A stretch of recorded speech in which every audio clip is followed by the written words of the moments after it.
আমরা শুধু বলবো জুলাইয়ের যুদ্ধের জন্য আমরা এখানে এসেছি, কিন্তু তার জন্য আমরা কিছু করব না। শুধু তাদের চিকিৎসা করলে হবে না, তাদেরকে রিপ্যাট্রিয়েটও করতে হবে। তাদের বাঁচার জন্য যা কিছু করা দরকার তাই করতে হবে।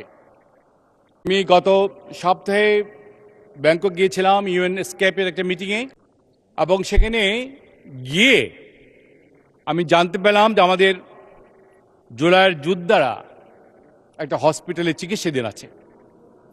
আমি সেখানে গিয়েছিলাম, প্রায় 60 জন আমাদের জুলাই যোদ্ধারা ওখানে চিকিৎসাধীন আছেন, এবং সবাই আমার কথা শুনে, এবং it was so nice of the hospital যে একটা হল রুমে তারা সবাইকে জড়ো করেছিল।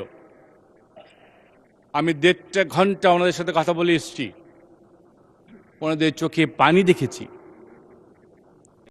তাদের কথা শুনেছি। আমরা জুলাই যোদ্ধাদের কথা বললে হবে না। সেদিন এই জুলাই যোদ্ধারা তাদের আবেগ নিয়ে আমার সাথে কথা বলেছে। আমরা কিন্তু তাদেরকে ওভাবে লুক আফটার করছি না যেভাবে আমাদের লুক আফটার করা উচিত। শুধু সরকারের দিকে তাকালে হবে না, আমাদের ব্যক্তিগতভাবে এগিয়ে যেতে হবে। আমরা শুধু বলবো জুলাইয়ের যুদ্ধের জন্য আমরা এখানে এসেছি, কিন্তু তার জন্য আমরা কিছু করব না। শুধু তাদের চিকিৎসা করলে হবে না, তাদেরকে রিপ্যাট্রিয়েটও করতে হবে। তাদের বাঁচার জন্য যা কিছু করা দরকার তাই করতে হবে। এদেরকে ভুলে গেলে চলবে না, এদেরকে মনে রাখতে হবে।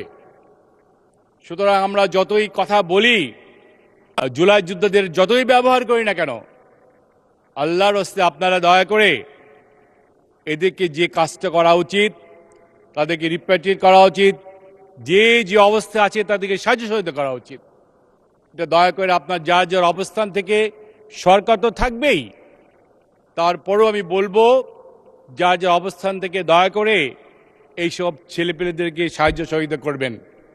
কারণ আমি দেখে এসেছি তাদের চোখের পানি। এখন অনেক যারা জুলাই যুদ্ধে রয়ে গেছে বাংলাদেশে, তাদের ভালো চিকিৎসা হচ্ছে না বলা হয়েছে। তারা অনেকেই কিন্তু এখন ব্যাংককে যেতে চায় এবং সে হসপিটালকে নিতে চায়, কিন্তু কিছু প্রসেস আছে বলে অনেকে আমরা পাঠাতে পারছি না। আমাদের দিকে নজর দিতে হবে। মাননীয় স্পিকার, আপনাকে বলবো দয়া করে আমাদের এই জুলাই যোদ্ধাদের প্রতি সরকার এবং আমরা এখানে যারা আছি, যাদেরকে ব্যবহার করি, তাদের প্রতি নজর রাখার জন্যে।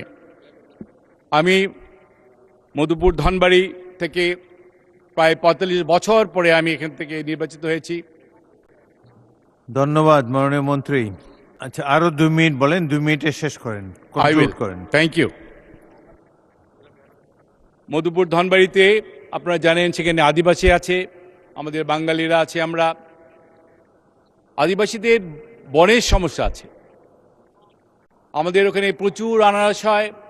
আমাদের মাননীয় প্রধানমন্ত্রী, আমি অনেকবারই দেখেছি, উনি মধুপুরের আনারসের কথা উনি বলেন, এবং সেই আনারসের রক্ষা করার জন্য আমাদের ওখানে একটা কোল্ড স্টোরেজ দরকার, আমাদের ফ্যাক্টরি দরকার, এবং তার জন্য কিছু কিছু রাস্তাঘাট করতে হবে, এবং ওখানে আমাদের গ্যাস দরকার। এই জন্য গ্যাস দরকার বলছি যে মধুপুর এবং ধনবাড়ি একটা বড় উপজেলা, দুটো মিলেই প্রায় 600 স্কোয়ার কিলোমিটারের একটা কনস্টিটিউয়েন্সি। ওখানে যদি আমি গ্যাস দিতে পারি তাহলে কিন্তু ওটা আরেকটা একটা ভালুকা বা গাজীপুরের মতো একটা ইন্ডাস্ট্রিয়াল জোন হতে পারে। কারণ ওখানে এত জমি পড়ে আছে, বিশেষ করে মধুপুরে। আমরা যদি সরকার থেকে সাহায্য সহযোগিতা পাই, আমি বিশ্বাস করি যে আজকে আমরা স্বপ্ন দেখছি যে ওখানে ইন্ডাস্ট্রিয়াল বেল করব, এটা সম্ভব হবে। মাননীয় স্পিকার, আমি আপনার মাধ্যমে সরকারকে জানাতে চাই যে মধুপুর ধনবাড়ির প্রতি একটু জনগণের প্রতি, এত বছর পরে তারা আমাদেরকে নির্বাচিত করেছেন, as I said after long 45 years, আমি মনে করি তারা আমাদের উপরে কিছু এক্সপেক্ট করছে। সুতরাং আমার কিছু করা উচিত।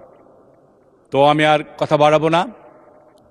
আমি আবারও বলবো, আজকে যে গতকালকে যে ইতিহাস হয়ে গেছে, আমরা ইনশাল্লাহ mid August around in between 300 to 350 মেগাওয়াটস বিদ্যুৎ আমরা মেইন গ্রিডে দেব ইনশাল্লাহ। তখন আমাদের মাননীয় প্রধানমন্ত্রী ওনাকে ইনগ্রেট করবেন ইনশাল্লাহ, এবং by end of the year ধন্যবাদ মাননীয় মন্ত্রী।